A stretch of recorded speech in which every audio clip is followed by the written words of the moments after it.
पैसे की तकलीफ मैंने अपने जीवन में देखी है। 98 में जब ग्रेजुएशन करके मैं घर पहुंचा तो पिताजी को जब डिग्री हैंडओवर किया तो पिताजी ने मुझे कुछ हैंडओवर किया और वो था 3 लाख रुपए का कर्जा।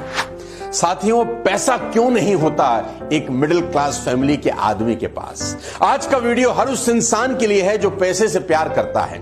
आज का वीडियो हर उस इंसान के लिए है जिसके पास पैसे नहीं है।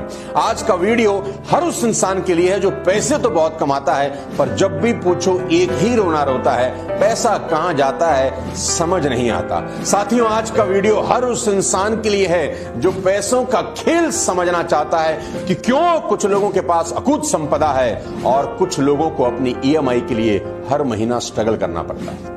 कुल मिलाकर आज का वीडियो मेरे भारत के लिए है, भारत में रहने वाले मेरे ही जैसे मिडिल क्लास फैमिली के लोगों के लिए है, हर उस इंसान के लिए है जो मेहनती है, सपने देखता है, आगे बढ़ना चाहता है पर रास्ता नहीं दिख रहा, कोई सही सलाहकार नहीं मिल रहा। मैं सपोर्ट करूंगा अपने 20 साल के एक्सपीरियंस से और आज आपको पैसों का खेल समझाऊंगा। कहते हैं पैसा सब कुछ तो नहीं पर पैसे के बिना भी कुछ नहीं। पैसा भगवान तो नहीं लेकिन उसका छोटा भाई जरूर है। पैसा सुख नहीं पर सुख खरीदने का साधन जरूर है। आज के वीडियो में बात करूंगा सबसे जटिल लेकिन सबसे शानदार विषय पर, मनी साइकोलॉजी। इसलिए इस वीडियो को आखिरी तक देखिए और चैनल को सब्सक्राइब जरूर कर दीजिए। अगर अभी भी नहीं किया तो नीचे घंटी है उसे बजा दीजिए, प्रेस द बेल आइकन। अच्छों को पैसे का खेल समझ नहीं आता क्योंकि किसी क्लास में, किसी स्कूल में, किसी यूनिवर्सिटी में पैसे के बारे में पढ़ाया नहीं जाता। साथियों, सबसे बड़ा दिक्कत क्या है इस देश का जानते हैं कि अगर आपको सीए करना है ना तो सीए करने के लिए भारत के अंदर इंस्टीट्यूट है। आप जाइए, एडमिशन लीजिए और आप बन सकते हैं चार्टर्ड अकाउंटेंट। आपको एमबीए करना है तो भारत में एमबीए करने के लिए इंस्टीट्यूट है। अगर आपको डॉक्टर बनना है तो आपको डॉक्टरी कराने के लिए इंस्टीट्यूट है। आपको फैशन डिजाइनिंग करनी है तो आपके पास इंस्टीट्यूट है। आपको कुछ भी करना है, देश आपको इंस्टीट्यूट प्रोवाइड करता है। लेकिन तकलीफ यह है कि पैसे का खेल समझने समझाने के लिए कोई इंस्टीट्यूट नहीं है। दोस्तों, सबसे बड़ी गलती जो एक आम आदमी, एक मिडिल क्लास फैमिली का आदमी सालों से कर रहा है, सबसे पहले आज उसकी बात करता हूं। Income minus expenses is equal to investment. Income minus expenses is equal to investment. एक फॉर्मूला आपको समझाने की कोशिश करता हूं। इस फॉर्मूले ने हिंदुस्तान की मैक्सिमम आबादी को हमेशा के लिए गरीब बना दिया है। जी हां, मैं रिपीट करता हूं। इस फॉर्मूले का इस्तेमाल करके हिंदुस्तान की मैक्सिमम आबादी हमेशा के लिए गरीब हो गई है। क्या है ये? खर्च करने के बाद बचे हुए पैसों को इन्वेस्ट करना। खर्च करने के बाद बचे हुए पैसों को इन्वेस्ट करना। This is the blunder mistake a common man is doing since long time. अगर आप वेल्थी होना चाहते हैं, रईस बनना चाहते हैं, अमीर बनना चाहते हैं तो इस फॉर्मूले को ध्यान से समझिए। आमदनी होने पर आप नॉर्मली क्या करते हैं? खर्च या बचत? अगर आप ज्यादातर लोगों में से हैं जो खर्च पहले करते हैं और महीने के आखिर में जो बचता है उससे इन्वेस्ट करते हैं, तो साथियों मैं दावे के साथ कह सकता हूं कि आपकी फाइनेंशियल कंडीशन खतरे के निशान से ऊपर जा चुकी है। मैं समझाता हूं आपको। आपने जो भी पैसा कमाया हर महीने, मान लेते हैं आप सैलरीड हैं, आप तनख्वाह लेते हैं, मान लेते हैं आप बिजनेसमैन हैं, आपको प्रॉफिट होता है, आप हर महीने जो भी पैसा कमाते हैं सबसे पहले आपकी कमाई पे डाका डलता है और डाका मारने आते हैं आपके एक्सपेंडिचर। पेट्रोल डीजल का उछला है रोल, शक्कर बाई के कामोल। कमाई हुई नहीं, सैलरी ट्रांसफर हुई नहीं, अचानक मुंह फाड़े एक्सपेंडिचर सामने आ जाते हैं। सबसे पहले बच्चों की स्कूल फीस, अगर आप शादीशुदा हैं, उसके बाद आपकी कार की ईएमआई, उसके बाद आपके क्रेडिट कार्ड की ईएमआई, उसके बाद आपके इलेक्ट्रिसिटी के बिल, उसके बाद आपकी न जाने कितने सारे खर्चे मुंह फाड़े आपके सामने आ जाते हैं। जैसी 1 तारीख को या 7 तारीख को आपके अकाउंट में सैलरी क्रेडिट होती है। आप अच्छे से इस बात को जानते हैं कि बहुत सारे लोगों से लोन लिया जाता है पिछले महीने कि तनख्वाह आएगी तो भाई मैं तुझको दे दूंगा, और तनख्वाह आते ही वो पहले कर्जे चुकाए जाते हैं। सारे के सारे खर्च करने के बाद आपकी कमाई में से अगर कुछ बच जाता है तो मेरे दोस्त लोग इन्वेस्टमेंट करते हैं। यानी कमाई का सबसे पहला भाग जाता है खर्चों पे और बचा हुआ भाग जाता है इन्वेस्टमेंट पे। इसीलिए इन्वेस्टमेंट होती ही नहीं है क्योंकि साला यहां पर कुछ बचता ही नहीं है। ये फॉर्मूला आपकी जिंदगी को बर्बाद करने के लिए काफी है। साथियों, आपकी कमाई पर, खून पसीने की गाड़ी कमाई पर सबसे पहला अधिकार खर्चों का नहीं है। आपकी कमाई पर सबसे पहला अधिकार इन्वेस्टमेंट का है। मैं आपको समझाता हूं और एक शानदार फॉर्मूला देता हूं जो आपको जिंदगी में रईस बना सकता है और आपको पैसे की कभी तकलीफ नहीं होगी। अभी आप फॉर्मूला देख रहे हैं जो आप इंप्लीमेंट कर रहे हैं अपनी जिंदगी में कि income minus expenses is equal to investment. Although तो इन्वेस्टमेंट होता ही नहीं है मिडिल क्लास फैमिली के आदमी के अंदर, क्योंकि खर्चा ही सारा खा जाता है, कुछ बचता ही नहीं है, तो इन्वेस्ट कहां से होगा। मैं आपको फॉर्मूला दे रहा हूं, थोड़ा सा चेंज करते हैं कि आपकी जैसे ही सैलरी आई, जैसे ही आपको प्रॉफिट हुआ, कोई भी कमाई हुई, इसका पहला भाग खर्चे के रूप में नहीं, इन्वेस्टमेंट के रूप में इस्तेमाल करना है। कसम खाइए आज के बाद कि आपकी जो भी कमाई आती है पहले खर्चे का भुगतान नहीं होगा, पहले इन्वेस्टमेंट होगी। जो बच जाएगा उससे खर्चा करेंगे। थोड़ा टाइट हो जाएंगे, थोड़ी टेंशन हो जाएगी, नो प्रॉब्लम, लेकिन आपकी कमाई पर पहला अधिकार इन्वेस्टमेंट का होना चाहिए, खर्चे का बिल्कुल नहीं।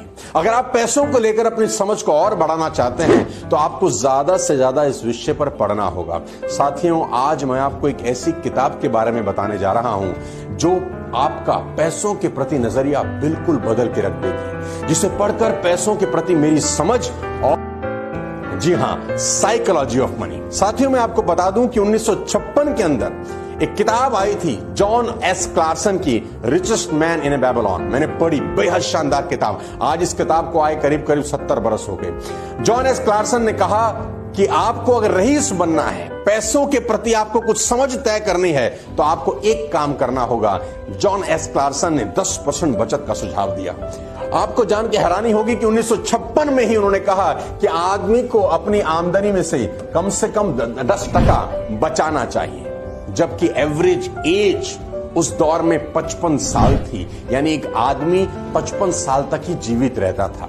तब भी वो कहता था कि 10% बचाना चाहिए। आज मेडिकल साइंस ने खूब तरक्की कर ली और एवरेज एज बढ़कर 80 साल से ऊपर हो चुकी है। इसका मतलब ये है कि पहले लोग अपनी रिटायरमेंट से पहले ही दुनिया छोड़ देते थे, लेकिन आज हालात बदल गए हैं। लोगों की उम्र बढ़ गई है, खर्च बढ़ गया है, रिटायरमेंट के बाद ज्यादा पैसों की जरूरत होती है। आज मैं आपको आपकी जिंदगी का अब तक का सबसे मुश्किल काम करने को कहने वाला हूं। मैं जो कहने वाला हूं उसे सुनकर आपके पसीने निकल सकते हैं, लेकिन मेरा दावा है कि मेरी बात मानकर आपका जीवन बेहद आरामदायक बीतेगा।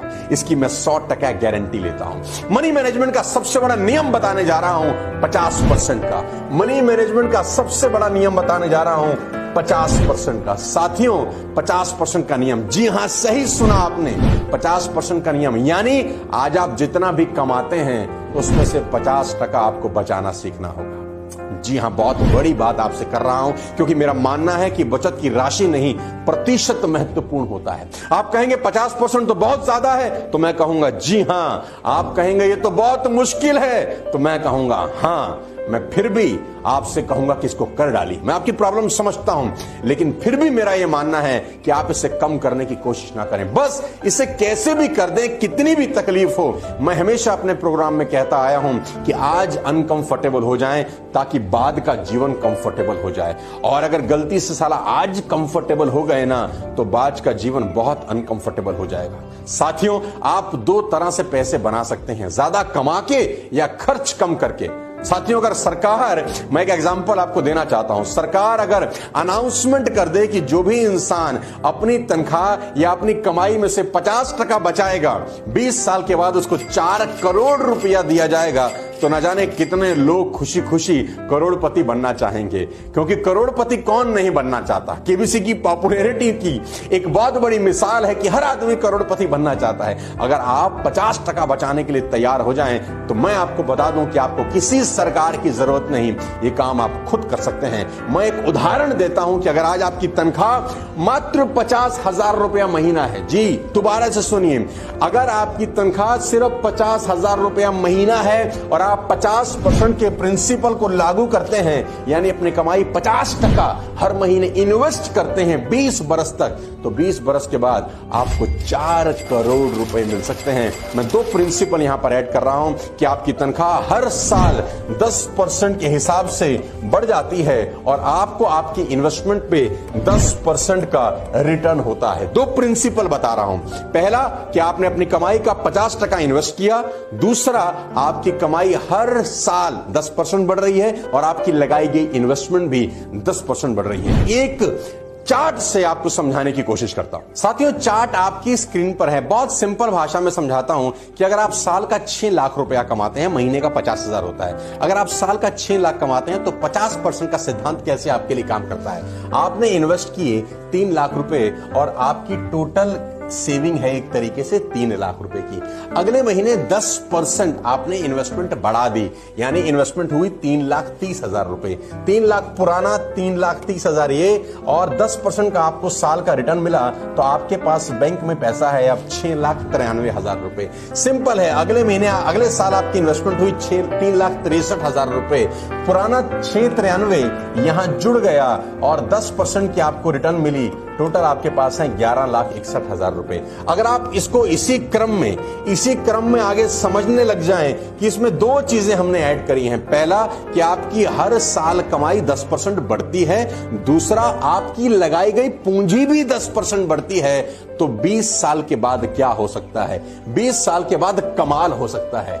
11वें साल, 12वें साल, 11th ईयर, 12th ईयर, 11वें साल, 12वें साल, 13वें साल, 14वां, 15, 16, 17, 18, 19, 20, इस तरीके से अगर आप हर साल 50% का इन्वेस्टमेंट कर रहे हैं तो आखिरी में अगर आप पाएंगे कि आपको 20 साल के बाद करीब करीब 4 करोड़ रुपए की रिटर्न मिलती है। इन्वेस्टमेंट बहुत ज्यादा जरूरी है। साथियों, मैं आपको बता दूं कि बहुत सारे लोगों ने इस पूरी दुनिया में बेइंतहा पैसा कमाया। एग्जाम्पल देके इस स्टोरी को खत्म करना चाहता हूं। भारत भूषण बहुत बड़े फिल्म स्टार थे अपने जमाने के अंदर, बेइंतहा पैसा कमाया, बहुत सारी फिल्में करी, बहुत सारी प्रॉपर्टी बनाई, लेकिन खर्च कंट्रोल नहीं कर सके और जिंदगी का आखिरी वक्त मुंबई की किसी चाल में गुजारा। साथियों, लोगों की आमदनी ज्यादा होती है लेकिन नेटवर्थ बहुत कम होता है और लोगों को पता ही नहीं होता कि उनकी नेटवर्थ कितनी है। अगर आप 20 लाख की एसेट्स के मालिक हैं और 19 लाख का लोन है तो आपकी नेटवर्थ सिर्फ 1 लाख रुपए की है। इस बात को हमेशा ध्यान रखें कि आमदनी से आपकी अमीरी का दूर दूर तक कोई संबंध नहीं। नेटवर्थ ही आपकी अमीरी का असली पैमाना है। आपको पता होना चाहिए कि आज आप कितने अमीर हैं। भारत भूषण का उदाहरण मैंने आपको दे दिया साथियों, और मैं आपको एक प्राइम एग्जांपल दूंगा, आपके रोंगटे खड़े हो जाएंगे। और उसकी कहानी है और उस व्यक्ति का नाम है माइक टायसन। हर आदमी जानता है माइक टायसन को। इस पूरी दुनिया में माइक टायसन मशहूर हुए जब उनका करियर चल रहा था, अपने शबाब पर था, तो उन्हें हर मुकाबले के लिए $30 मिलियन मिलते थे। उन्होंने अपने शुरुआती 20 सालों में करीब करीब $400 मिलियन कमाए, लेकिन फालतू फंड के खर्चों के चलते सन 2003 में उन्होंने दिवालियापन की अर्जी दी। वे कर्ज में डूब चुके थे। Ladies and gentleman, boys and girls, आज का ये वीडियो हर उस आदमी के लिए है जो कमाता तो बहुत है, बचाता नहीं है, क्योंकि कमाई के साथ बचाना भी जरूरी है। कहते हैं money save is money earn, और बचे हुए पैसे को सही जगह इन्वेस्ट करना बेहद जरूरी है। इस वीडियो को जरूर लाइक करिए और सर्कुलेट करिए हिंदुस्तान में हर किसी व्यक्ति के पास, क्योंकि ये एकमात्र ऐसा वीडियो हो सकता है जो भारत की इकोनॉमी को भी एक बहुत बड़ा योगदान दे, ताकि लोगों को पता चले income minus expenses is equal to investment गलत है, income minus investment is equal to expenses होना चाहिए। साइकोलॉजी ऑफ मनी जरूर पढ़ें, बताई गई बातों को अपनी जिंदगी में इंप्लीमेंट करें। मैं दावा दे सकता हूं अगले 5 साल में आपकी जिंदगी बदल जाएगी और गरीबपुर से अमीरपुर का टिकट मिल सकता है। बहुत बहुत शुक्रिया, शुभकामनाएं। सब्सक्राइब जरूर करिए और इस वीडियो को